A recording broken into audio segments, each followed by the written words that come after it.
Welcome to Bhaskar speaks. நடைபெறக்கூடிய நாடாளுமன்ற தேர்தலில் 7 கட்டமாக நடக்கும் தேர்தலில் 5 கட்டம் முடிவடைந்து விட்டது. கிட்டத்தட்ட ஒரு 320 340 சீட்டுகளுக்கு நம்ம எலெக்ஷன் முடிஞ்சாச்சு. இப்போ 6வது கட்டம் 25th ஒன்று இருக்குது.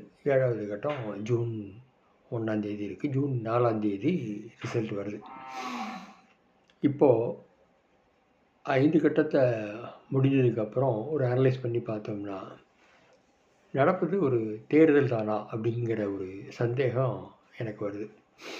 நான் முதல்ல என்ன நினச்சிருந்தேன் அப்படின்னா, 2024 தேர்தல் நடப்பதற்கான வாய்ப்பே இல்லை அப்படின்னு நினச்சிருந்தேன். ஆனால் அது ஒரு கம்பல்ஷனில் அது தேர்தல் நடந்து கொண்டிருக்கிறது. அது வெவ்வேறு ஒன்று நம்பிக்கைகளாக இருக்கலாம். மோடி தான் ஜெயித்து விடுவோம் என்ற ஒரு நம்பிக்கையில் இதற்கு ஒத்துக்கொண்டிருக்கலாம்.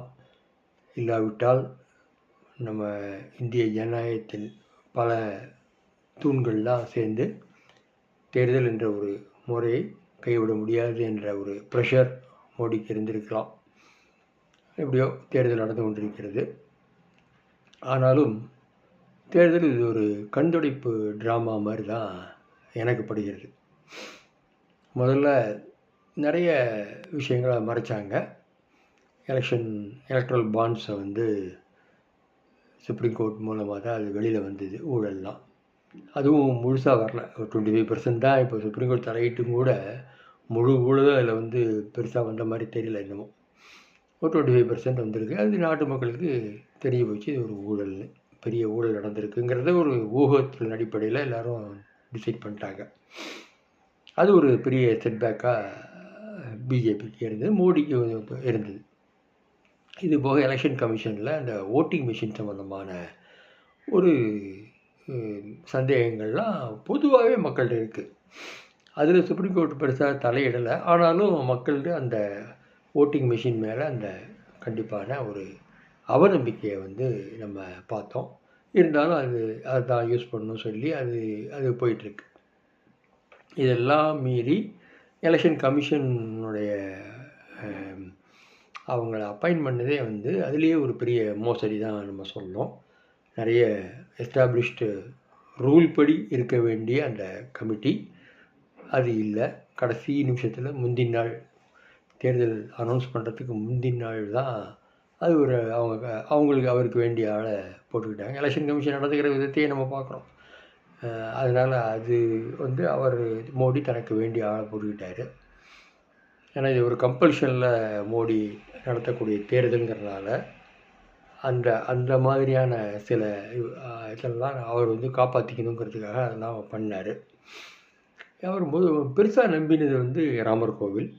ஆனால் அது பெரிய எஃபெக்டை உண்டு பண்ணலை. ஏற்கனவே அவருக்கு இருந்த ஒரு ஓட்டு இருக்கு இல்லையா, அவங்க எப்போவுமே அந்த ஓட்டு ஒரு ஜாதி இந்துக்களில் ஒரு பெரிய மெஜாரிட்டி செக்ஷன் ஓட்டு அதுக்கான ஒரு கன்வர்ஷன் நடந்திருக்கலாம். அது கன்சாலிடேட் ஆகிருக்கு. கன்வர்ஷனுங்கிறது பெருசாக அதில் இல்லை. ஸோ அவர் எதிர்பார்த்த கன்வர்ஷன் இல்லை. அதனால நிறைய வெவ்வேறு வேலைகள்லாம் பண்ணார். அதாவது வேறு கட்சிகள்லேருந்து கேண்டிடேட்ஸ்லாம் எடுத்தார். கிட்டத்தட்ட 25% of the candidates BJP candidates மற்ற கட்சிகள்லேருந்து வந்த கேண்டிடேட்ஸுங்கிறது இப்போது அஃபிஷியல் ரெக்கார்ட்ஸில் இருக்குது. ஸோ அதையும் பார்க்குறோம். அப்புறம் சில காம்ப்ரமைசஸ் பண்ணுறத பார்க்குறோம். பீகாரில் நிறைய விஷயங்கள் பண்ண. இது ஒரு பக்கம். இன்னொரு பக்கம் கடைஞ்செடுத்த ஒரு ஆன்டி முஸ்லீம் ப்ரபகண்டாவை உலகத்திலேயே எந்த நாட்டு பிரதமரும் இவ்வளவு கீழ்த்தரமான ஒரு பிரச்சாரத்தை பண்ணியிருக்க மாட்டாங்க. அந்த அளவுக்கு ஒரு கீழ்த்தரமான ஒரு பிரச்சாரம். ஒரு கான்ஸ்டியூஷனில் ஒரு முஸ்லீம்ங்கிறது இந்திய மக்கள், நீ பேசவே முடியாது. ஆனால் பேசுகிறாரு, தொடர்ந்து பேசுகிறாரு. அது சம்மந்தமாக காங்கிரஸ் முஸ்லீம்களுக்கு இப்படி பண்ணிடுவாங்க, காங்கிரஸ் அதை பண்ணிடுவாங்க, அது அப்படி சொல்லியே முஸ்லீம்களுக்கு எதிராக கடுமையாக பேசுகிறாரு. இதெல்லாம் நம்ம பார்க்குறோம். இது ஆனால் எலெக்ஷன் கமிஷன் ஒன்றுமே கேட்கலை. ஒரு பிரைம் மினிஸ்டர் பேசவே முடியாது. ஏன் எந்த கட்சியும் இந்திய நாட்டு பிரஜைகள்ங்கிற முறையில் ஒரு ஒரு ஒரு செக்ஷன் ஆஃப் பீப்புளை பேசவே முடியாது. ஆனாலும் மோடி தொடர்ந்து அதை அப்படி தான் பேசிகிட்டு இருக்காரு. நேற்று கூட காங்கிரஸ் வந்து யாராவது காங்கிரஸ் ஜெயிச்சு அவங்களோட பிரைம் மினிஸ்டர் வந்தால் அவர் பிரைம் மினிஸ்டர் வீட்டில் டெரரிஸ்டுகளுக்கு பிரியாணி கொடுப்பாரு. அப்படி தான் ரொம்ப தரக்குறைவான பேச்சு. நிறைய பேர் இதை வந்து டெஸ்பரேட்னு நம்ம பார்க்குறோம். நான் அப்படி அதை பார்க்கல.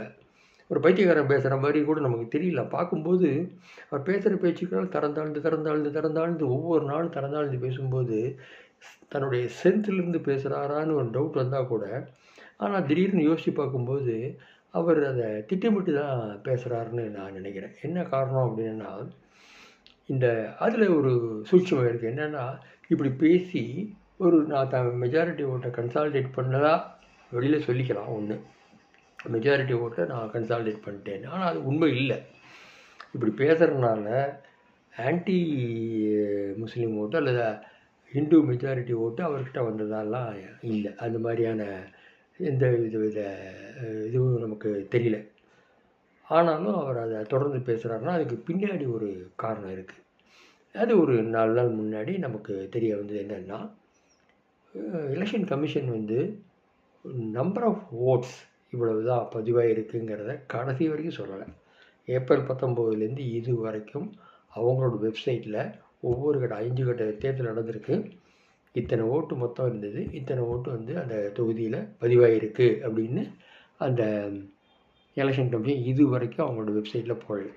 ஆனால் சடனாக ஒரு 4 நாள் முன்னாடி ஒரு கோடி ஓட்டு, அதாவது 5% வந்து 62, 65, 62, 63 இருந்து திடீர்னு 66, 67க்கு போயிடுச்சு. ஒரு 5% ஓட்டு, அதாவது 1 கோடி ஓட்டை வந்து அதிகமாக கணக்கு காமிச்சிருக்காங்க. அதுவும் வெப்சைட்டில் எந்தெந்த தொகுதியிலன்னு கணக்கு காமிக்கலை.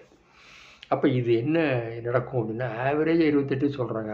542 சீட்லேயும் போட்டோம்னா அது கிட்டத்தட்ட உங்களுக்கு வந்து 28,000 ஓட்டு. அப்படி இல்லை, அவங்க பிஜேபி எதுக்கு 542 சீட்லேயும் அவன் போடுறான்? அவன் ஜெயிக்கிற சீட்டில் அவன் ஏன் போடுறான்? அவன் கண்டிப்பாக தோக்கிற சீட்லேயும் அவன் போட மாட்டாங்க. இப்போ தமிழ்நாட்டில் வந்து வேலை மெனக்கிட்டு போடுவாங்களா அந்த கள்ள ஓட்டு, அதாவது எக்ஸஸ் ஓட்ஸை பிரித்து கொடுக்குறதுங்கிறத பார்க்கும்போது, எங்கே அவன் வந்து வீக்காக இருக்க ஒரு 100 சீட்டு 150 சீட்டில் வீக்காக இருக்கிற மாதிரி தெரிஞ்சிங்கன்னா 1,00,000 ஓட்டு தேப்பாங்க, 50,000 ஓட்டு தேப்பாங்க, 2,00,000 ஓட்டு தேப்பாங்கன்னா அதுக்கேற்றபடி டிஸ்ட்ரிபியூஷன் பண்ணுறதுக்கான வாய்ப்புகள் இருக்குது. இதையும் சுப்ரீம் கோர்ட் வந்து எலெக்ஷன் கமிஷன் கேட்கும்போது அவங்க ஒரு தெனாவட்டா ஒரு பதிலை சொல்லிகிட்டு இருக்காங்க, ஒரு சால்ஜாப்பு பதிலே சொல்லிகிட்டு இருக்காங்க. அதெல்லாம் வந்து தேர்தல் முடியக்கூடிய நேரத்தில் இருக்குது. இனிமேல் சுப்ரீம் கோர்ட் அது தலையிட்டாலுமே எந்தவித பிரயோஜனமும் இல்லாமல் தான் அது போகுதுங்கிறத நம்ம பார்க்குறோம்.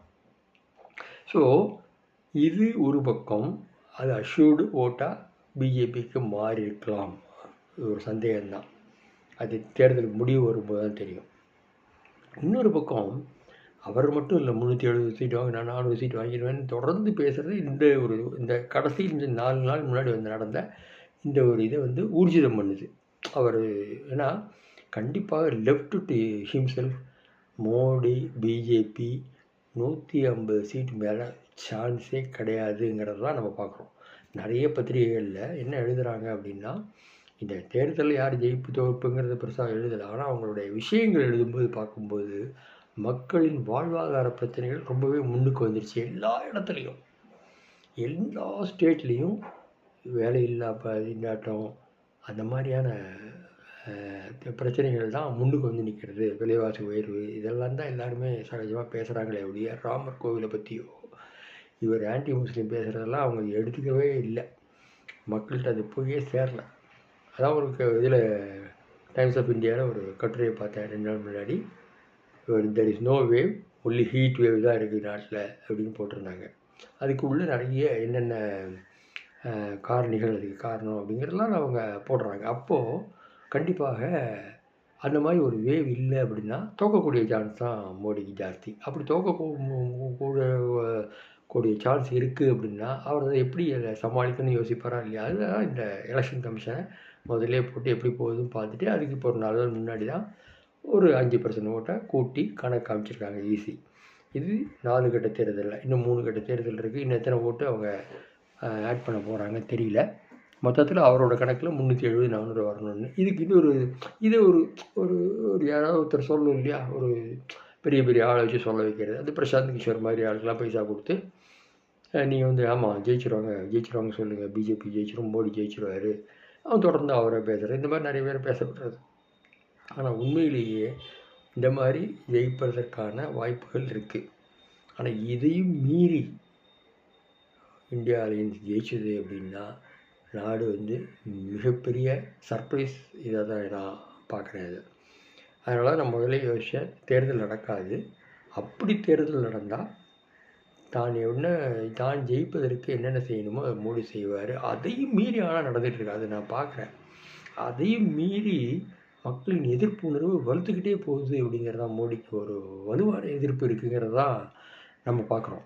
ஆனால் இதில் இன்னொரு இது இருக்குது, என்னென்னா ஆர்எஸ்எஸ் கொண்டு பெரிய அவருக்கான சப்போர்ட் இல்லைன்னு ஒரு பத்திரிகைகள்லாம் செய்திகள் வருது. ஏன்னா சப்போஸ் பிஜேபி ஜெயிச்சிட்டா கூட நான் தான் பிரைம் மினிஸ்டர் சொன்னால் ஆர்எஸ்எஸ் அதுக்கு ஒத்துக்கிற மாதிரி தெரில. ஆனால் மோடி வந்து எப்படி அத்வானி வந்து சொன்னோன்னு கேட்டார், சரி மோடியே பிரைம் மினிஸ்டராக இருக்கட்டும் சொல்லி அத்வானியை கூப்பிட்டு ஆர்எஸ்எஸ் சொன்னோன்னே சரி அப்படின்னா அவர் ஒதுங்கிக்கிட்டார் அப்போது. ஆனால் மோடிலாம் ஒதுங்க மாட்டார். அவர் ஆர்எஸ்எஸ் எல்லாம் இல்லை, அவருக்கு இப்போ பதவி வெறி. நீ பேசுகிற 11 மாதமாக அவர் பேசுகிற பேச்சு, ஏன் அவரை இப்போ பிரைம் மினிஸ்டர் கொடுத்துருங்கப்பா நம்மளே சொல்கிற அளவுக்கு அவர் பேசுகிறாரு. அந்த அளவுக்கு தரந்தாழ்ந்து பேசிகிட்டு இருக்காரு.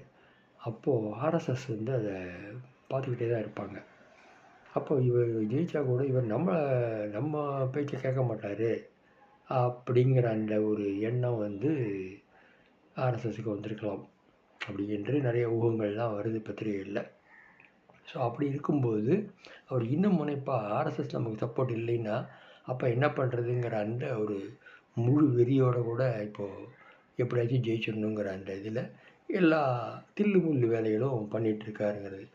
இதையும் மீறி நிச்சயமாக இந்தியாவில் ஜெயிக்கணும் அப்படிங்கிறது தான் நம்ம ஒவ்வொருத்தரும் நினைக்கிறோம். கிரவுண்ட் ரியாலிட்டி அதுதான்.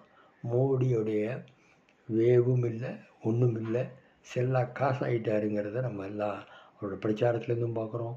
எல்லோரும் யாரை கேட்டாலும் வாழ்க்கையின் ரொம்ப ரொம்ப ரொம்ப கீழாக போயிட்டுருக்குங்கிறதும் ஹார்ட்கோர் ஹிந்துத்துவ எலிமெண்ட்ஸ் மட்டும்தான் சப்போர்ட் பண்ணுவாங்களே வெளியே யாரும் நிச்சயமாக மோடிக்கோ பிஜேபிக்கோ இந்த தடவை ஆதரவு இல்லை.